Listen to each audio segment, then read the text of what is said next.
I really thought that coding bootcamp was the end of my story. Like, I made it, but if I'm being honest, the tech industry changed faster than I expected and I had to rethink everything. Hey guys, it is me, Kemi Naturally, and I'm here with another video. We're discussing coding bootcamp and everything after and why I'm choosing to go into a master's program.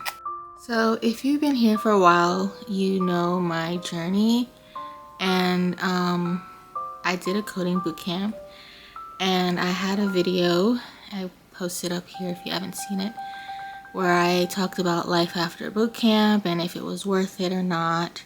It had a lot of views on it, which was surprising because I filmed it in my car. It was impromptu, unplanned. Just wanted to talk about my experience and see if anyone else had the same experience as me. It was kind of hard in the tech industry. I actually graduated right before the pandemic hit, so it kind of felt like how tech has been now. You would apply networking events and just trying to get yourself out there just to get that first job. And it was hard. So a lot of my frustration was in that video. Shortly after, I did get a job, finally. It was a good job. I worked there for a couple years, a little over a couple years, and then there was a massive layoff.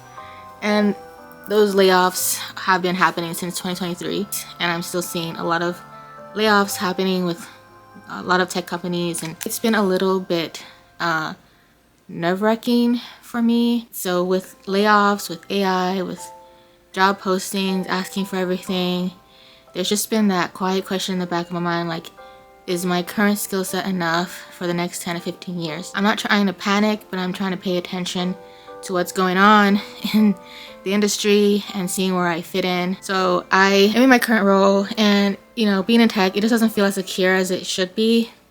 So while I was on disability leave, I had my hip surgeries. I had 2 hip surgeries, one on my left and one on my right. And I was pretty much feeling like, okay, what is a strategy that I can do to feel secure in my career and feel prepared for anything? And I looked into analytics, coding. I love coding. I love investigating. I love developing. I love programming. But the thing is, there's a lot of, sometimes there feels like a lot of pressure, performance, and I just feel like there's always this pressure to overperform in software engineering. So I wanted something where I could still be in tech, but I can also not feel that huge pressure in my everyday life. And so I researched it and I looked around what other people were saying.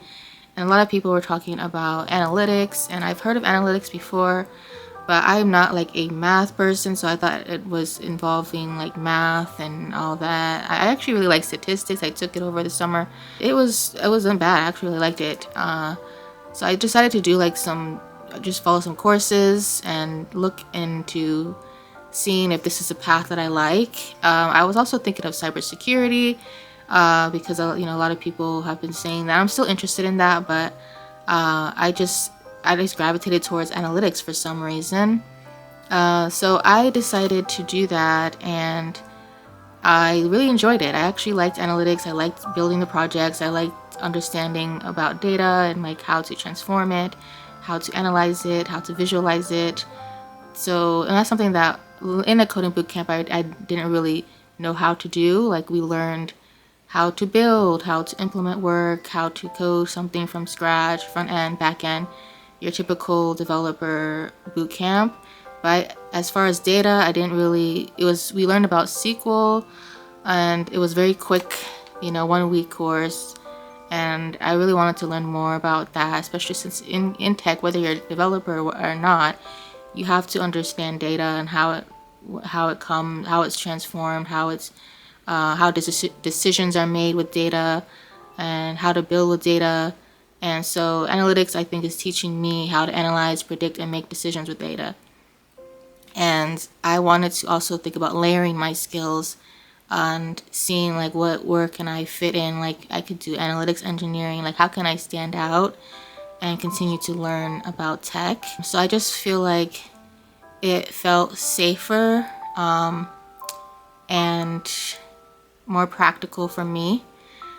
With boot camps, they're amazing if you want to break in fast.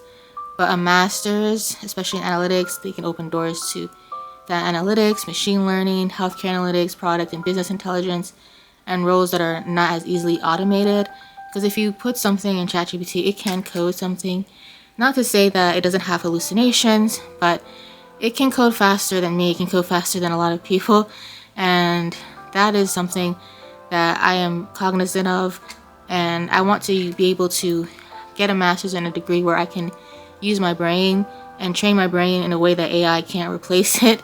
So that's why I looked into master's program, and I looked into Georgia Tech, and they have this online master's program. They also have online master's computer science, but I really was looking at analytics because that's what I was into at the moment while I'm in between surgeries and disability. So I did that. I applied. I was nervous because I was like, I don't have my undergrad degree is in telecommunications. I don't have a technical degree. So I was kind of nervous, like, will they accept me? And I got accepted. So thank God. And I think that, like, this is a way for me to be more aligned, pivot, and to choose peace over pride. And I just want to be able to have something as a fallback in case things don't pan out the way I think it would be in software engineering. As much as I love it and I want to continue it, and I still want that title. I was thinking of machine learning engineer, or analytics engineer. Like I love the engineering aspect, but I just wanted something safer for me and that's future proof. And that's why I decided to get my master's and not just rely on my coding bootcamp knowledge. Regardless of whether you get a master's or you get a coding bootcamp education, you obviously have to continue learning.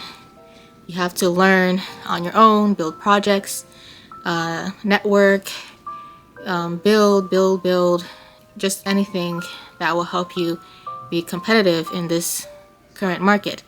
So that's pretty much the reason why I'm doing my master's journey. And I just want to say, if you're watching this and you're scared about your career, you're not behind. You're allowed to pivot, you're allowed to prepare, and you're allowed to choose peace over pride. So if you want me to document my master's journey honestly, the good, the hard, the faith side of it, subscribe. We're figuring this out together, and I'll see you guys next time. Bye.